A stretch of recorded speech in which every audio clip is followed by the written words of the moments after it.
तो परीक्षित जी ने कहा, भगवान अभी तक तो आपने बताया ऊंची नीची गतियां, नरक, ये नरक कहां है? पृथ्वी में ही भोगना पड़ता है या त्रिलोकी के भीतर बाहर कहां है नरक? है भी कि केवल कहा ही जाता है? परीक्षित जी ने पूछा, है भी ये कहां है, नरक है कहां? श्री सुखदेव जी महाराज ने कहा, राजन ये त्रिलोकी के भीतर ही है। ये पृथ्वी से नीचे जल के ऊपर दक्षिण दिशा में विराजमान है। ये पृथ्वी लोक में दक्षिण दिशा में पृथ्वी से नीचे जल के ऊपर विराजमान है। उस नरक लोक में सूर्य भगवान के पुत्र पितृराज भगवान यमराज का शासन है और वो अपने यमदूतों के साथ, यमगणों के साथ रहते हैं। जो भगवान का भजन नहीं करते, शास्त्र विरुद्ध पापाचरण करते हैं, भगवान यमराज के दूत जबरदस्ती उनको मारते पीटते हुए यहां लाते हैं और उनके दुष्कर्म पाप कर्म का फल उनको भोगना पड़ता है। प्रधान 21 हैं। प्रधान का मतलब होता है, जैसे भारत में उत्तर प्रदेश, तो अब उत्तर प्रदेश हुआ प्रधान। अब इसमें कितने जिले हैं, कितने इसमें कस्बे हैं, नगर हैं, गांव हैं। ऐसे ही प्रधान 21 नरक हैं, उनके भी भाग, तभी कहा हजारों नरक है, हजारों नरक की गतियां हैं। श्रुतया सहस्त्रशः प्रधान नरक, ये ऐसे जैसे प्रदेश का ऐसे हैं ये। तामिस्त्र, अंध तामिस्त्र, रौरव, महारौरव, कुंभीपाक, कालसूत्र, 80 पत्रवन, सूकरमुख, अंधकूप, क्रमी, भोजन, संदंस, तप्त सूर्मी, वज्र कंटक, सालमली, वैतरणी, पूयोद, प्राणरोध, विशसन, लालाभक्ष, सारमे यादन, अवीची, अयहपान, क्षार करदम, रक्षोगण भोजन, शूल प्रोत, दंद सूक, अवट निरोधन, पर्यावर्तन, सूची मुख। 28, 21 वो प्रधान, 7 ये, 28 ये प्रधान हैं। जैसे एक जेल है और उसमें किलोमीटरों में है और उसमें कहीं अलग अलग अलग सब, तो ऐसे ही एक नरक में हजारों नरक। प्रधान ये 28 है। अब इनमें कौन कहां ले जाया जाता है? जो पुरुष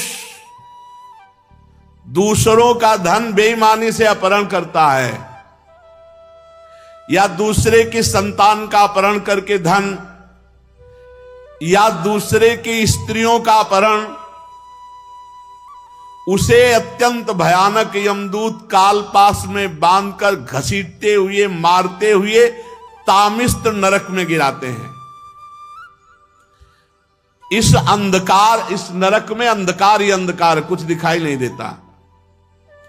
अपने आप डंडे चलते हैं, इसमें पता नहीं चलता कहां से चल रहे हैं।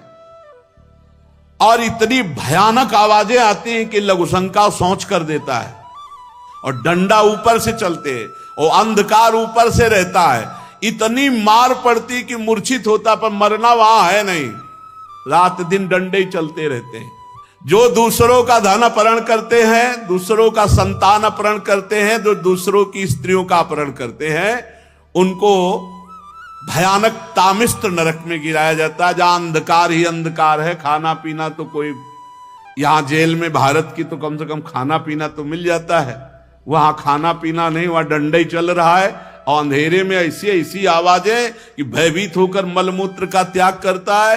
और इतनी मार पड़ती रहती है निरंतर कि मूर्छित होता रहता, फिर होश आता, फिर मूर्छित, मरना है नहीं वहां। बोले कितने दिन की सजा हुई? बोले 1 कल्प की। बोले कैसा बोल रहे हैं भला, छोटे मोटे पाप की 1 कल्प? तो 5 मिनट यहां पाप करते हो आजीवन कारावास मिलता है नहीं? और फांसी की सजा मिलती कि नहीं मिलती? 5 मिनट के अपराध से। दूसरा, जो किसी को विश्वास दिलाकर धोखा दे देता है, जैसे कभी तुम्हारे को कोई रास्ते में मिला, भाई रात हो रही, हम आपके घर आज शरण ले सकते हैं क्या? आप उनको भगवान की तरह उनको रखो, कहीं धोखेबाजी नहीं होना चाहिए। विश्वास सबसे बड़ी चीज होती है।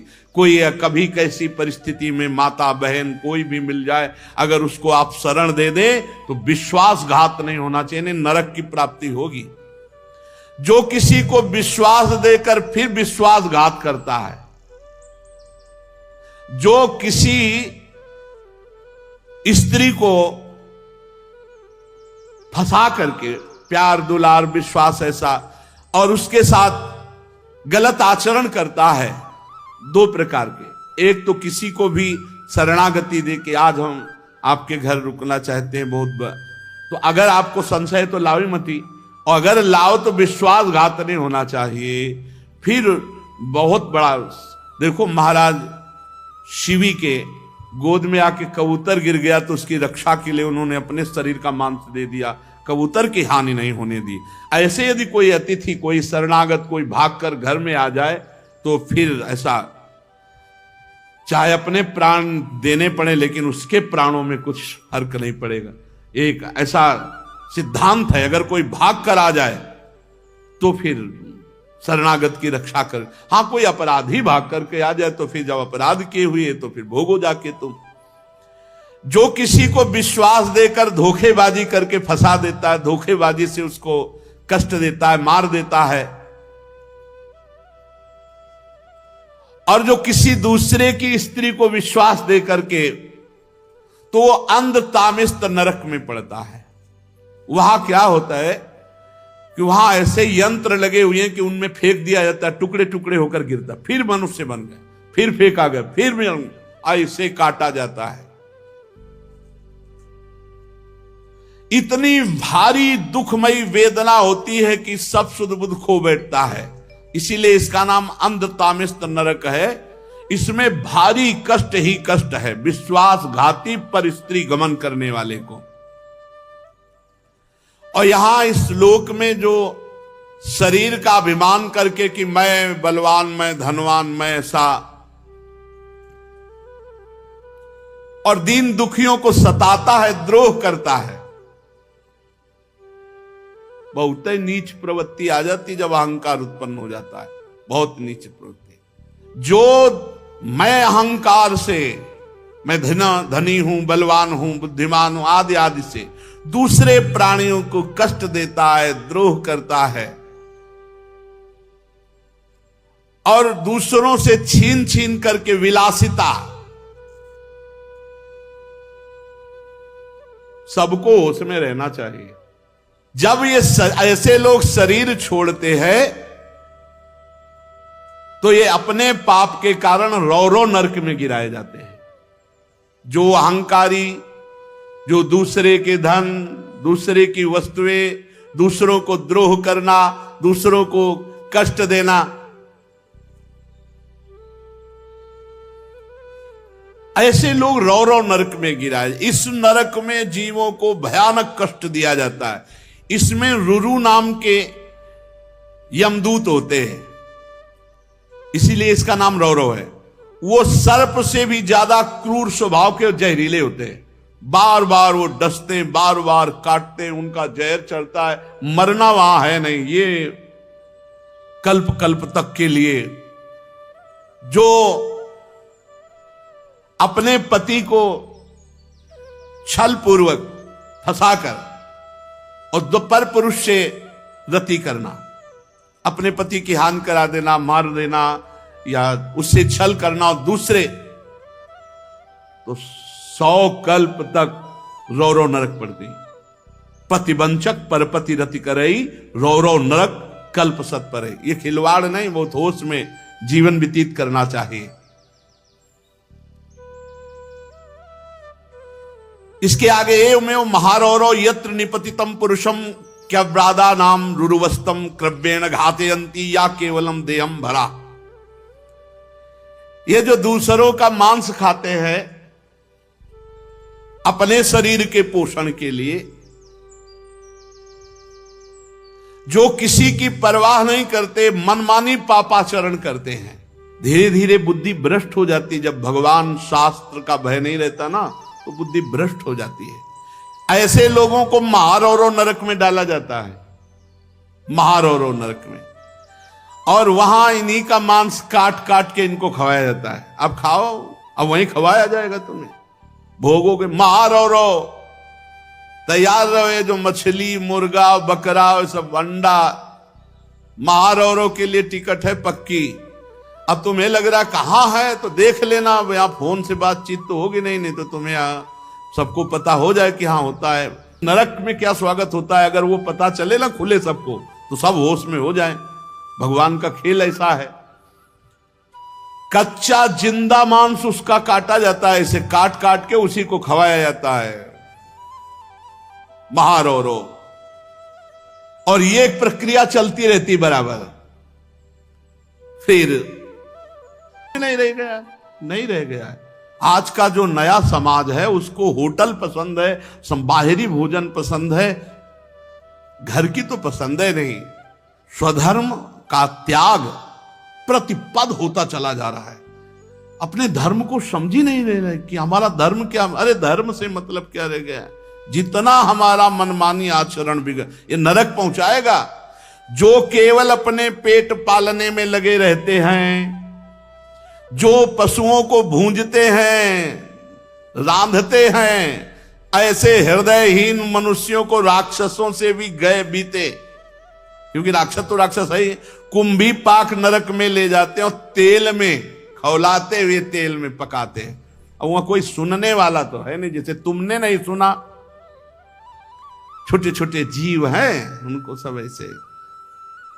जो मनुष्य, ध्यान से सुनो, अपने माता पिता को पीटता है, अपमानित करता है, वयोवृद्ध उनकी सेवा नहीं करता, तिरस्कार कर देता है, घर से निकाल देता है, वैष्णवों का विरोध करता है, ऐसे दुष्ट को काल सूत्र नरक में ले जाया जाता है। काल सूत्र न, अलग अलग जैसे जेलें है ना, ऐसे नरक है।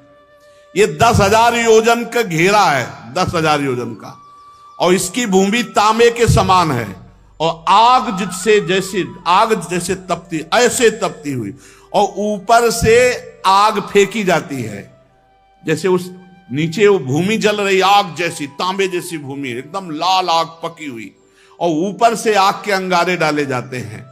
अब नीचे से वो आग, ऊपर से वो आग, और 10,000 योजन भूमि लंबी। अब उसी में दौड़ता रहता। अब कितने वर्ष का सजा दी गई? कौन? जो अपने माता को थप्पड़ मारता है, पिता को। बहुत ये बूढ़े माता पिता भगवान का स्वरूप है, इनको ऐसा ना करे, इनको कष्ट ना दे। अरे तुम्हें पाला पोसा है भाई, तो कम से कम आरती पूजा ना कर सको, वैसे तो करना चाहिए नित्य माता पिता की आरती, और भगवान की करो, आरती ना करो, माता पिता की कर लो। उनको नहलाओ धुलाओ, कपड़ा लत्ता पहनाओ, खवाओ पियाओ, मेहनत करके भगवान के मंदिर भले अगर नहीं कभी गए तो भी भगवान की प्राप्ति हो जाएगी, क्योंकि घर में मातृदेवो हो पितृदेवो भो, इसका प्रमाण है। विट्ठल भगवान स्वयं चल करके आए थे पुंडरीक जी के घर, माता पिता की सेवा करने वाले। माता पिता मातृदेवो भव पितृदेवो भव। बहुत सावधानी से मनुष्य जीवन, जो अपने माता पिता का अपमान करते, मारते, पीटते, वयोवृद्ध अवस्था में सेवा नहीं करते, ऐसों को काल सूत्र नरक में गिराया जाता है। अब वहां पापी जलता हुआ भागता है 10,000 योजन की भूमि, सब जलने वाली भूमि। सोचो कैसा, इतनी बेचैनी, इतना ना कहीं खड़ा हो सकता है, कभी लौटता है, कभी भागता है, कभी छटपटाता है, दौड़ता है। उस नर पशु के जितने रोम होते हैं उतने 1000 वर्ष तक उसे भोगना पड़ता है काल सूत्र नरक में, जो वैष्णवों को, ब्रह्म ऋषियों को दुख देता है, माता पिता को मारता पीटता है। ऐसा आगे कह रहे, जो पुरुष किसी भी प्रकार की आपत्ति ना आने पर अपने वर्णाश्रम धर्म को छोड़कर दूसरे धर्म का आचरण करता है, वैदिक मार्ग को छोड़ देता है, और जो पापी पाखंड पूर्ण जीवन बिताता है, पाखंड जो है नहीं उसको दिखावा करके मनमानी आचरण, जो वैदिक शास्त्रीय सिद्धांत को छोड़कर मनमानी आचरण करता है वो पापी, और जो पाखंडी है, पाखंड का, वो पाप। इन 3 पापियों को, 3 प्रकार के पाप करने वालों को अश्री पत्रवन नामक नरक में डाला जाता है, जहां यमराज के दूत जैसे कांटे होते हैं ना, ऐसे कोड़े होते हैं, ऐसे कोड़ों से पीटते हैं। और वो इतना चिल्लाता रोता है, इधर उधर दौड़ता है, तो वहां आसपास तलवार जैसे ऐसे लगे हुए, उनसे अंग उसके कटते हैं, कोड़े से मारा जाता है, बार बार मारा जाता। वो कहता है हाय मैं मरा, हाय चिल्ला, ऐसे चिल्लाता रहता है। धर्म छोड़कर पाखंड मार्ग में चलने वाले पाखंडियों को यही दंड मिलता है, कुकर्मियों को यहां अपने कर्म का फल भोगना पड़ता है। हे राजन, जो इस लोक में राजकर्मचारी पद पर होकर राजा, न्यायाधीश या बड़ा पदाधिकारी होकर निरपराध मनुष्य को दंड देता है और अपराधी को छोड़ देता है धन के बल पर, निरपराध निर्दोष को दंड देना, दोषी को मुक्त कर देना, उस महापापी को जो घूस लेकर के, चाहे कोई हो, न्यायाधीश पद हो, चाहे बड़ा राज कर्मचारी पद हो, चाहे जो पद हो, जो अपराधी से पैसे लेकर निरपराधी को दंड देता है, निर्दोष को दंड देता है, उस पापी को सूकर मुख नरक में गिराया जाता है। महाबली यमदूत उसको पहरे मार मार करके कुचलते हैं, पूरे अंगों को ऐसे लेटा करके, बड़े बलवान हैं, अब गदा आदि से मार मार करके उसके अंगों को कुचलते हैं। यहां जैसे निरपराध आदमी रोता रहता है कि हमारा कोई अपराध नहीं है, लेकिन पैसा मिल चुका है, इसलिए अपराधी को बचाव पक्ष में। इसीलिए एक बार एक वकील साहब वो बोले कि भाई हमको तो ऐसा करना पड़ता है, ये हमें सिखाया गया है। तो फिर हमने प्रार्थना की कि बुरा ना लगे, आपकी बहन के साथ कोई गलत करे और फिर इसके बाद आपको पता चले कि ये गलत आदमी है और फिर आपको पैसा दे, आप छोड़ा दोगे उसे? अब चुप हो गए। बोले हमारा तो कार्य है छुड़ाना, अब हमारे पक्ष में जो आएगा मुकदमा मुझे जिताएंगे तो हम ठीक है। आपकी बहन के साथ गलत आचरण करता और वो आदमी आपको फिर मनमानी रुपए दे, आप छोड़ोगे? बोले नहीं छोड़ेंगे। तो फिर दूसरे की बहन के साथ किए हुए व्यक्ति को कैसे छोड़ दोगे? तुम्हारे भाई के साथ कोई घटना घटी हो, कोई ऐसा अमंगल किया हो और जानते हो तो आप नहीं छोड़ सकते, चाहे करोड़ों रुपया दे। फिर हमारा भारत, हमारे सब भाई ही हैं, हमें चाहिए, तभी हमारे दोष कम होंगे समाज में, जब सत्य का पालन किया जाए। पर रुपया, भैया ये रुपये का फल खुला लिखा हुआ है, इसमें यस्वी ही वही